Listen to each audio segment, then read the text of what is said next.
But I think for most of you, you're probably just not aware of it. And if you were aware of it, I think you might actually be able to do something about it. Okay, so I'm not saying phones are evil and tablets are evil, that kind of stuff. But what I am wanting you to see is that there may be some form of idolatry. And what I mean by that is that you're making a device that we're talking about more important than God. And it doesn't really matter what it is. Anything that you love more than you love God is an idol. Okay? So we're going to be in 1 Corinthians chapter 10. Here's what I want you to do. If everybody has a Bible, you turn to 1 Corinthians chapter 10. Dallas, can you focus for me? Thanks. We're in 1 Corinthians chapter 10. If you have a phone, most of you do. If you have a device of some kind that some of you are even on right now, I want you to just take it out. Everybody has one probably. Just take it out. I'm not going to do anything to it. It's not going to explode. I'm not going to set off an EMP and destroy everybody's phones. Oh, that'd be really cool. Just hold them up in the air. Hold them up in the air if you got one. Just hold it up. Nothing's going to happen to it. You guys are like already panicking. I can't. Don't charge my phone. Hold it up in the air. Okay. Now, what I'd like for you to do with it is just take it and set it underneath your seat. And based off of the way your mind just reacted to what I just said, I may have already proven that you're addicted to your devices, okay? So just take it out, just put it underneath your seat, okay? Don't worry, everything's going to be okay. Like, the world is not going to come crashing down if you are not on your phone constantly. Take out your phone, you're on your phone playing a game right now, put it underneath your seat. Thank you. Under your seat, because you're going to be tempted to do it. You pull it out right there. Take it out, put it underneath your seat. Okay, now, does everybody have a Bible? If you have a Bible, if you don't have a Bible, you need to grab one. 1 Corinthians chapter 10. Okay? Just go ahead and turn there. Today, we're going to be talking about, are you addicted to your device? And based off the way you guys already responded, I think some of you may be going that direction. Some of you already are, and some of you are like, no, it's not a big deal. I'm just going to put it underneath the chair. Okay?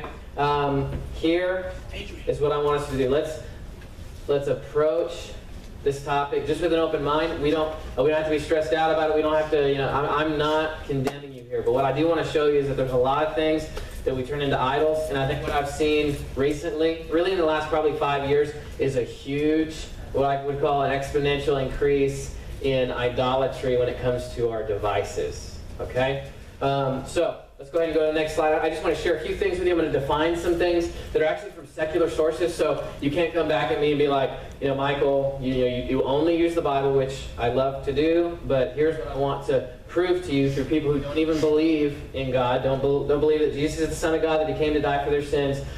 These are people that are sharing just some really interesting things about human nature, okay? And I'm like giving you a little bit of feedback there. You can turn it down slightly.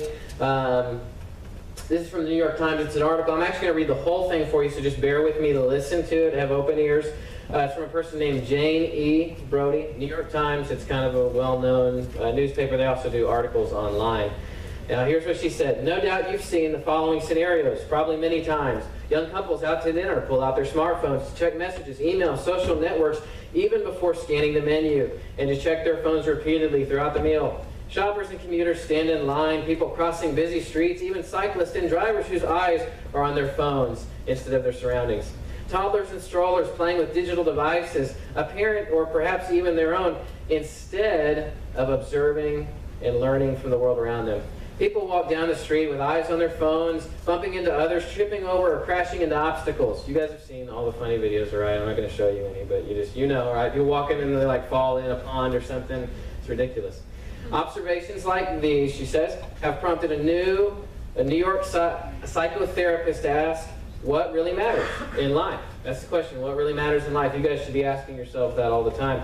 And so she said in her enlightening new book, The Power of Off, the off button, turn it off, Nancy Kohler observes that we are spending far too much of our time doing things that don't really matter to us, both in outside her practice, and she has countered many people who have become, here's what it says up there, disconnected from what really matters, from what makes us feel nourished and grounded as human beings.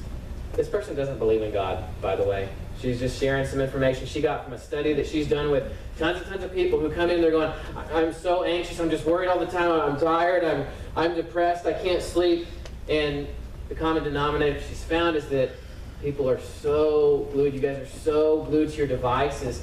You ever think about that when you go to bed and you're like, I just need to look at whatever's on here. Maybe it's guys, maybe you're looking at pornography. Maybe girls, it's you're going on and just like, oh, I just want to see what the new style is. I want to see what that girl's going to wear tomorrow because I'm gonna dress better than she is. I'm gonna look better than she is. Okay, now don't act like you don't think that because I know that you do. So can you imagine that, the stress? Sometimes I just want to like throw my phone like in a huge body of water and be like, I just don't have a phone anymore. Okay. If that makes you worry, thinking about, I mean, your phone's still sitting. I see them down there on the chairs, and I can tell there's an anxiety level. So that's a secular source. All right. Let's go to the next slide. If maybe you're like, well, I'm not really still sure what a device is. Let's look at what just Google says. If I type this, what is a device? So we're not confused about what those are. Google says a thing made or adapted for a particular purpose, especially a piece of mechanical or electronic equipment. Okay, so that's the definition. Most of your devices, what we would call it, they've got a battery and they've got components in them that make them work kind of like a little computer. That's what that is. So, what's addiction? Right? We talked about what a device is. We define that. We've already established it. Man, this is a problem. Okay, not only for us as believers, not only for us as Christians, it takes us away from God. That it puts our focus on something else. Yes, as silly as a phone is, you realize in the Old Testament, like the people of God took all kinds of crazy things. When they were in the wilderness, one of the things they did was they said, hey, Aaron, he was an important dude, he was the brother of Moses, and when Moses was gone getting the law from God for a while, he said, hey, we're bored, could you make us an idol? And so he said, yeah, let's get all the gold together. So they threw it in a fire, and their story was when Moses come back, Aaron said, we just threw all this gold in the fire, and then a calf just came out. Calf came out, we just were like, we've got to worship this thing, right? So we look at them and we think, man, that's crazy. Why would they do that? But we worship little tiny pieces of electronic stuff, computer that goes in our pocket, stays with us all the time. It's like a giant golden calf that we carry with us, right?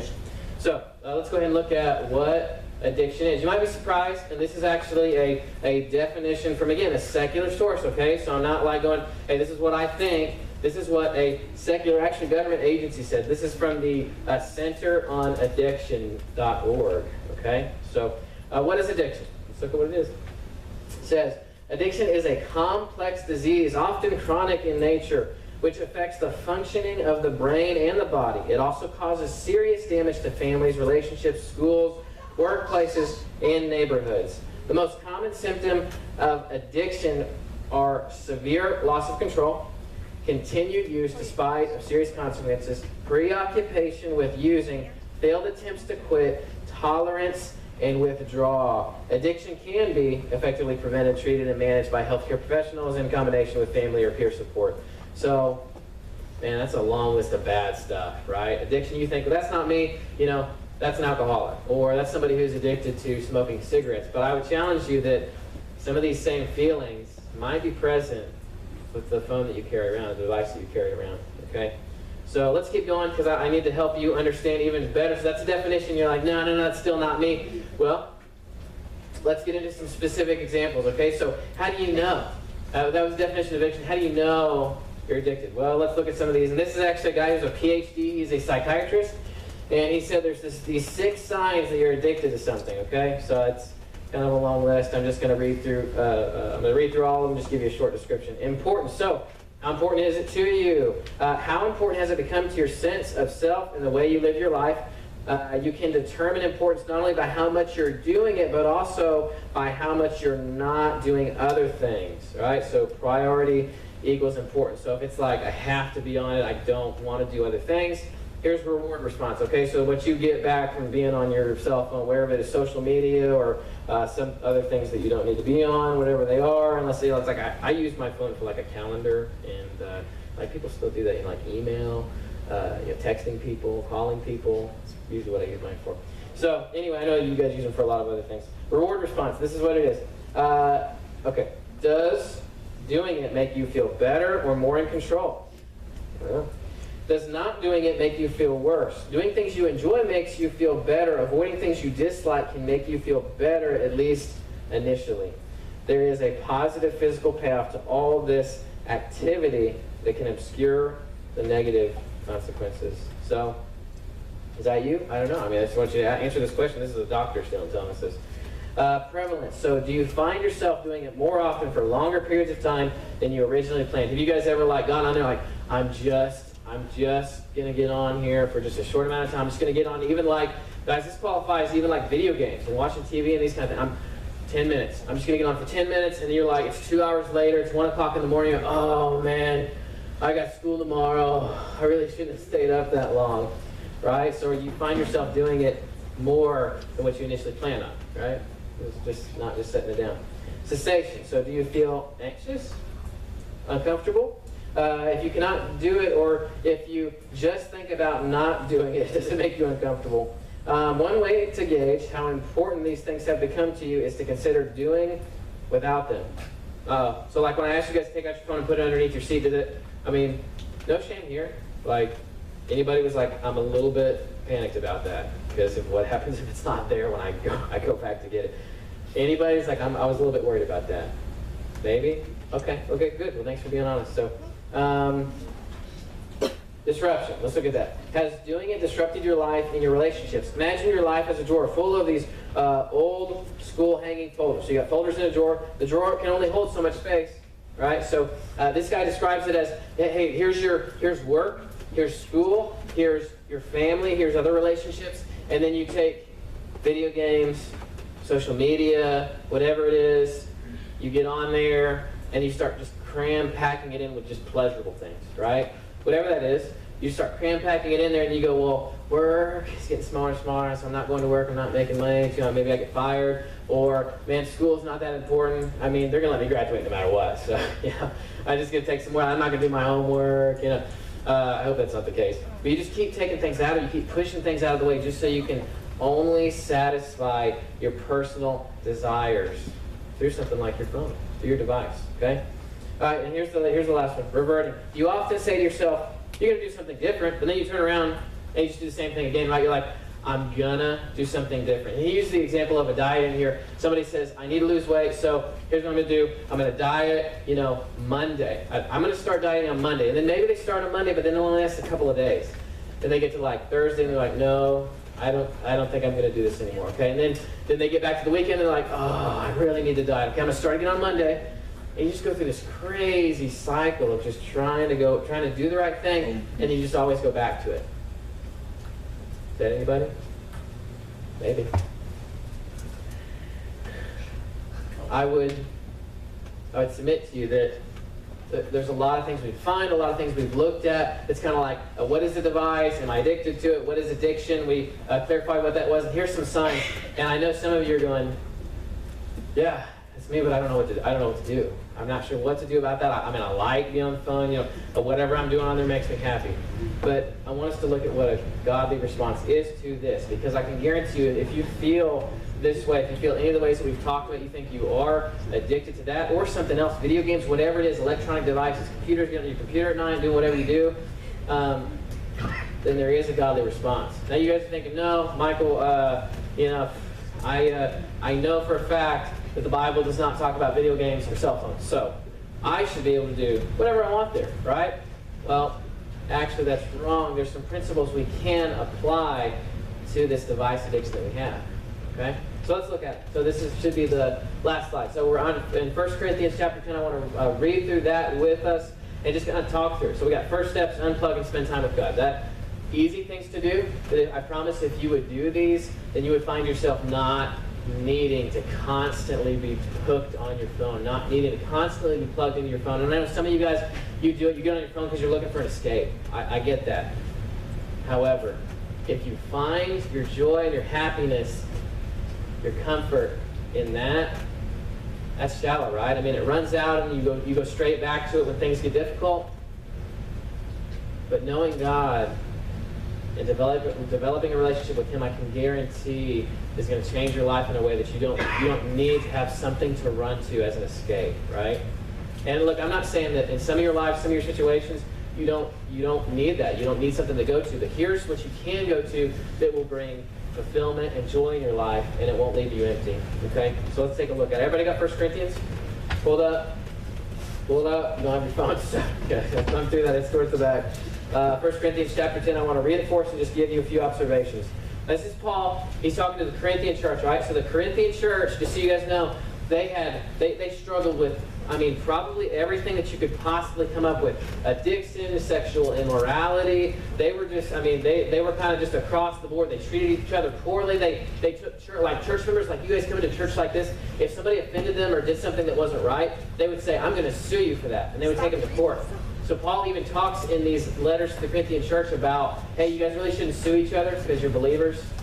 And you should be able to settle things without having to do that, okay? So, but let's look at what he says here. He's going to talk about the people of God in the Old Testament. He's going to bring it back for us and say, hey, because the people of God lived like this, here's what happened. And they're an example for us. So let's read it. Verse 1, chapter 10. For I do not want you to be unaware, brothers, that our fathers were all under the cloud and all passed through the sea and were all baptized into Moses, and in the cloud and in the sea. And all ate the same spiritual food, and all drank the same spiritual drink, for they drank from the spiritual rock that followed them, and the rock was Christ. Nevertheless, with most of them God was not pleased, for they were overthrown in the wilderness. Verse 6. Now these things took place as examples for us, that we might not desire evil as they did. Do not be idolaters, as some of them were. We talked about that word idolatry, idolaters. As some of them were. As it is written, the people sat down to eat and drink and rose up to play. We must not indulge in sexual immorality, as some of them did, and the 23,000 that fell in a single day. We must not put Christ to the test, as some of them did, and were destroyed by serpents, nor grumble, as some of them did, and were destroyed by the destroyer. Now, all these things happened to them as an example, but they were written down for our instruction, and on whom the end of the ages has come. So here's what happens, guys. The people of God in the Old Testament, they're brought out of slavery out of Egypt, and they're going through the Promised Land. And here's what they do. Almost every chance they get kind of tired of what God's like. I'm taking you to the Promised Land. Just be patient. I'm taking care of all your needs, all your food, all your stuff. Don't worry about it. I've got it. And they say, you know, God, I think we'd rather love something else better. Or you know what, God, we'd rather you give us a different kind of food. Or we'd rather do this thing differently. Or you know what, God, we really just don't trust you. Are you really going to take us to the Promised Land? And so they went through scenario after scenario of choosing to love something else. And a lot of times it was just their idea of what was right. No, I think this is better. I think my phone is better at night when my parents are asleep and I can do whatever I want. I think that's better than knowing God. So, have you ever viewed your device like that? A cell phone, anything else? Anything that takes the place of God, that you love more than you love God, is an idol. And the people of God did that with a lot of different things. And they were punished over and over again for it, but they didn't seem to get it still. Okay, so let's keep reading. It's going to be in verse 12 and 13. I just want to share a few more things in this passage with us. Therefore, let anyone who thinks that he stands take heed lest he fall. No temptation has overtaken you that is not common to man. God is faithful, and he will not let you be tempted beyond your ability, but with the temptation he will also provide the way of escape, that you may be able to endure it. Here's what we need to do. Guys, we don't need to think, I'm not telling you, hey, I can do this on my own, I can stand up, and I know that like that, I keep hearing this like voice, and it's Satan, just so you know. I keep hearing this voice that is telling me, you can go get on your phone, it's okay. It's late at night, I know you're just going to look at pornography, but you know what? That makes you happy, right? So it's okay to do that. If you have the mindset that you can do this on your own, that you can take that device and say, it's not going to control me, it's not going to overpower me, then you're going to fail unless you have people around you that can help you. They can show you, hey, I can be accountable for you. Okay? So, and it says these things are not common, right? These things are not common to man. These things, whether it's a device or anything else that you love more than God, is common to man. There's tons of things that people have worshipped as more important than God. But he says that nothing can tempt you more than what God can bring you out of it. Okay? He says God is faithful and he will not let you be tempted beyond your ability. But with the temptation, he will also provide the way of escape. So let me ask this. Do you have a choice, guys? Like when you're just like, I have the choice not to get on my phone, not to be addicted to those things, not to do things with it. I know that I shouldn't, right? Everybody has that choice, right? Using it for, I'm going to get on social media and I'm going to just kind of see what's going on there, and I'm going to start feeling bad about the way that I live because I'm looking at some like airbrush picture of somebody that I don't even know who's not really, it's not really real. It's like Photoshop, you guys know what that is. So maybe it's different. Maybe for you guys, like I said, you're getting on your device and you're looking at pornography and you think, well, that makes me happy. But here is what God is trying to tell us. If you think that those things can make you happy, those things that can bring you fulfillment, they're not going to. Okay? I wonder, guys, do you ever think about like your future marriages? Guys, come on, talk to the girls in a second. Do you ever think like, I'm going to marry somebody, we're going to live happy ever after, we're going to have, kids, everything's going to be awesome. You guys ever think about that? Guys? Usually guys don't as much as girls, but so if you ever think about that, what you guys are doing now in making that device ultimate or pornography ultimate in your life better than God is, here's what's going to happen. You're going to meet that person, right? You meet that person, you go, I want to marry that person, I want to be with them forever, and then you get married, and because, guys, you've traded a woman you don't know on a screen for your marriage relationship, how do you think things are going to work in marriage? Not real well. Not real well. And you're going to have to deal with those issues. So there's so many things, guys. And don't get me wrong, I think phones and tablets and computers are great. I love technology. But in the same way, they can destroy your life if you let it, if you become addicted to it. Okay? So ladies, like I said, maybe for you it's just like I need to get on there. I need to look at the social media. I need to look up like the new fads, like on Pinterest, like what are people doing, so that I can just like be the best me ever. That's a really bad book, by the way. Don't get the book. Somebody wrote it. I'm not even going to say who it is. The best you ever is never going to happen. Okay, so ladies, so when you're constantly having fear and anxiety and worry because you're like, I know it's like 1 o'clock in the morning, but I need to look at what my best friend is doing right now. And well, what are they going to wear tomorrow? I think they're going to show me an Instagram picture, Snapchat. They're going to send it to you. I have to see it. And then all the while, in your hearts and your minds, ladies, you go, I'm not good enough. I'm not pretty enough. I'm not great enough. And then what happens when you move on? When you get married, you're looking at somebody to marry, and then maybe because you've seen other things on social media too about like people who are like so happy together, like they have such a great family, and we're so good looking, and we have no problems, which is usually what you see on social media, right? So they live that way. So when ladies, you decide to marry some guy, and you come to him, you go, we're just not as good looking as those people. We're just not as happy. And you may not say it, but here's what you're going to do in your heart. Because you've been spending so much time growing up, being addicted to these phones, your social media stuff, whatever it is, you're going to look at your husband and go, just not measuring up, man. Just not measuring up. So instead of preparing yourself, okay, you didn't realize it was going to get like this deep, did you? I thought we were just talking about like phones. Please stop. So, you don't...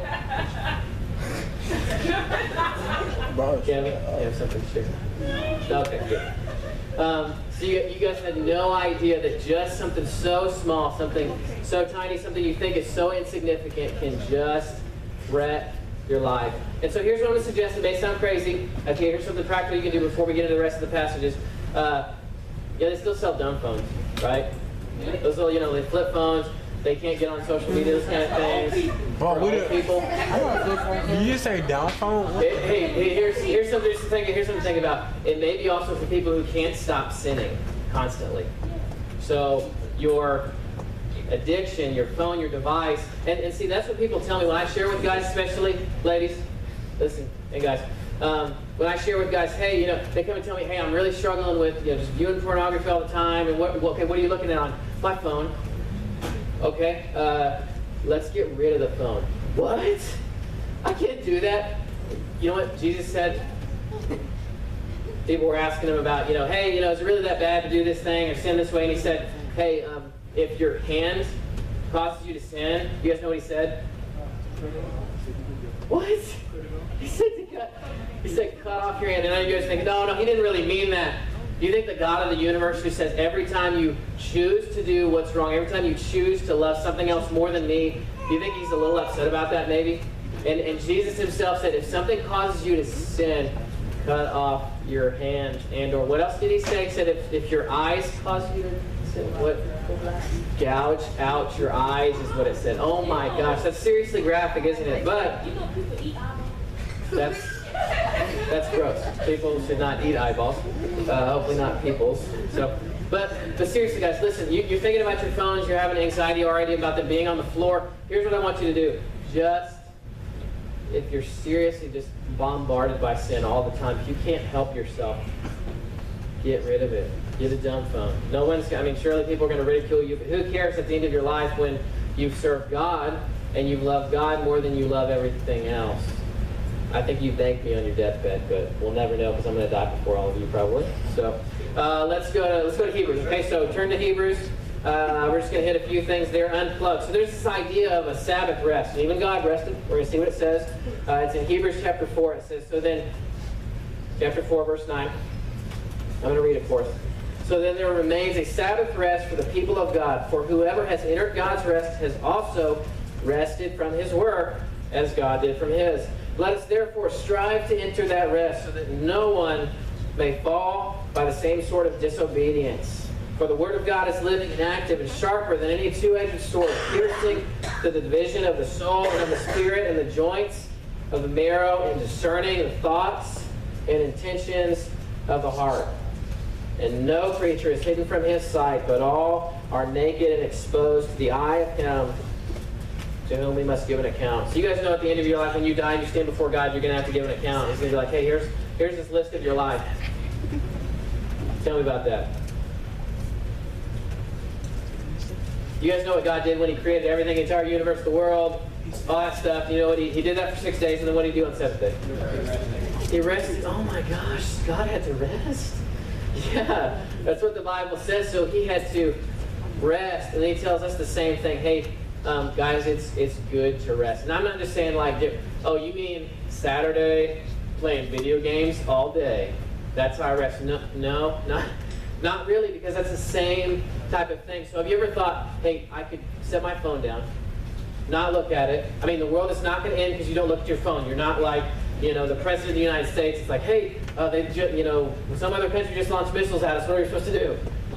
I don't know what you're doing here, but hopefully that doesn't happen. So you're not the President of the United States, right? So it's okay for you to put your phone down, not look at it for a good amount of time. Let's just say 1 day of the week, whatever that is. Even if it's on Sunday after you come to church because you should be here, and you go home and you set your phone down and you spend time with your family.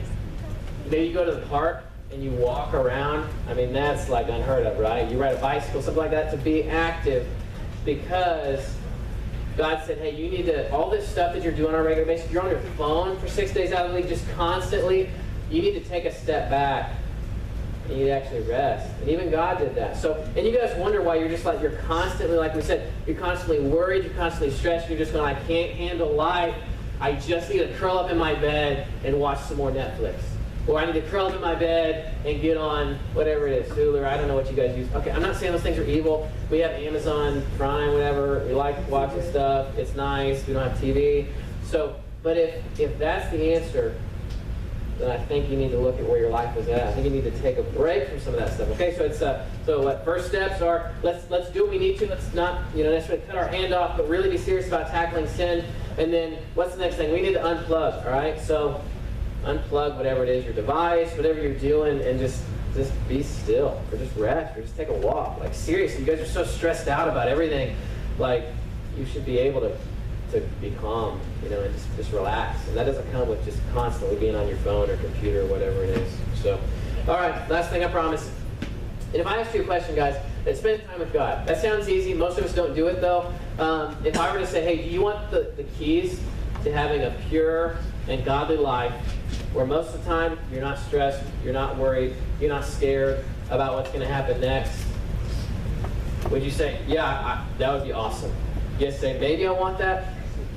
Maybe you don't. Well, let's look and see what Psalms 119 says. It gives us some advice, okay?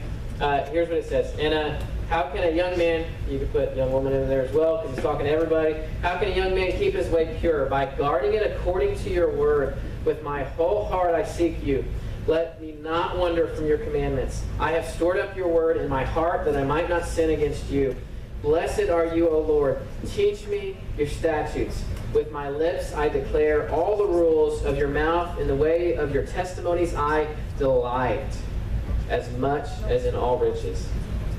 I will meditate on your precepts and fix my eyes on your ways. I will delight in your statutes, and I will not forget your word. If this is the thing, if your phone is the thing, if social media, games on your phone, whatever it is what you meditate on, what you spend all your time on, then what's going to be in your heart? Video games, social media, anxiety, depression, fear, because you can't match up with everybody else, because you don't feel good enough, so I got to just get a little bit more. And it never satisfies you. But here's what does satisfy you. A relationship with God. That is not just, and I know some of you guys are thinking, well, I made that decision, I got saved, but at the end of the day, you're not actually investing anything. And there's a reason that your life feels so dry all the time. And I wish that I could explain to you the joy and the fulfillment and the peace that comes with spending time with God every single day, with looking at His Word every single day, and then ask Him, God, what do you want for my life? God, I love you. I want to serve you. But if your heart's not like that, if your heart doesn't care about those things, if you don't have any desire, then it may be a reason. And being addicted to your device is not something that you don't have a choice. I mean, you can get out of that. You can get accountability. We talked about that. But what does it say in Psalm? It says, guard your ways according to His word. Guys, and I always share this with people, but if we're devoting ourselves wholly to worshiping God, wholly focused on God, and I realize there's going to be other things that are going to creep in, but if you're making a solid effort to do that, man, I wonder if some of those fears, those anxieties, your depression, your sadness, your unfulfilled life that you think that you have might just start to melt away. It's just a phone, it's a tablet, just a device, whatever it is. So do you love God more than you love other things, more than you love your device? And that's a silly thing to kind of do a message on.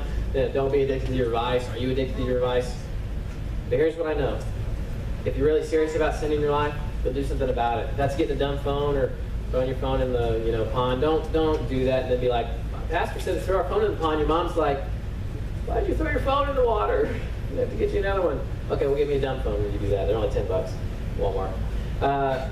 And Hebrews 4 tells us we need to unplug. We need to take a Sabbath rest. We need to actually do something to not only say, God, I love you more. I'm actually going to do something about it. I'm going to take a rest. And I'm going to focus on you, right? Not playing video games, just resting in the Lord, okay? And then the last thing is really, really dialing in and spending time with God. Even if it was just a few minutes, guys. And look, I know you're thinking, well, Pastor, you probably spend like hours and hours and hours reading your Bible and praying. And the Bible does say to pray without ceasing, so you can do that. You can continue a conversation with God all day. That's another message I don't have time for.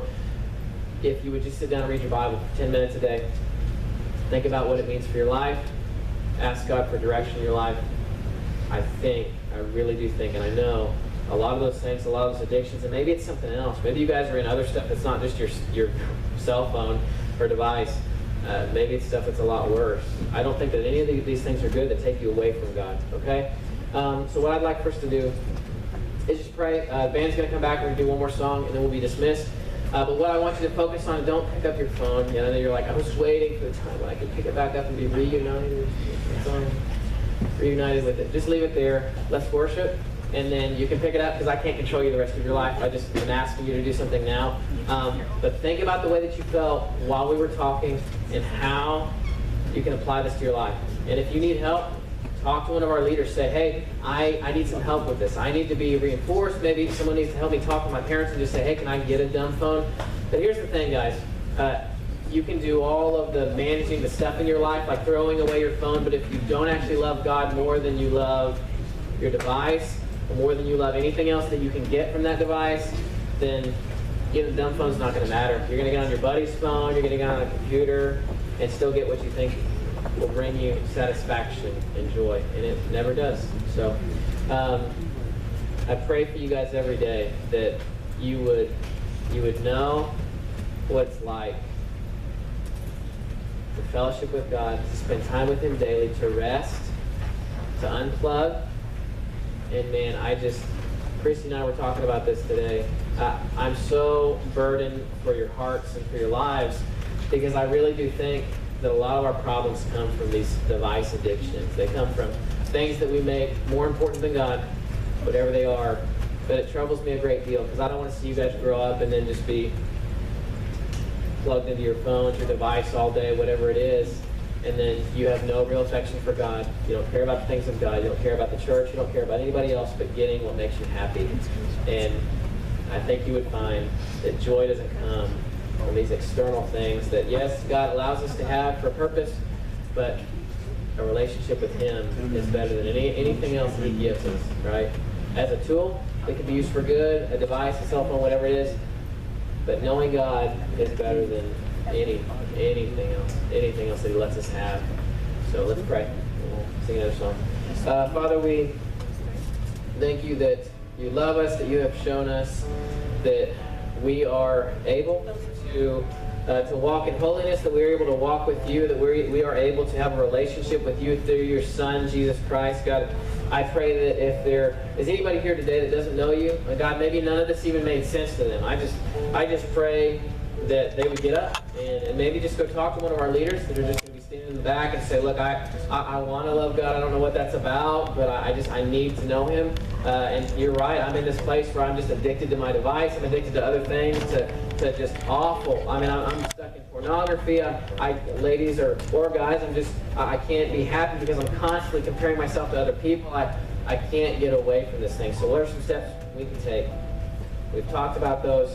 But ultimately, God, if we don't love you more than everything else, then we know that nothing changes in our lives. We just keep doing the same thing. So I pray you would just wreck our lives. Just change us, make us more like you, that we would be able to walk away from the things that cause us to sin constantly, sin against you.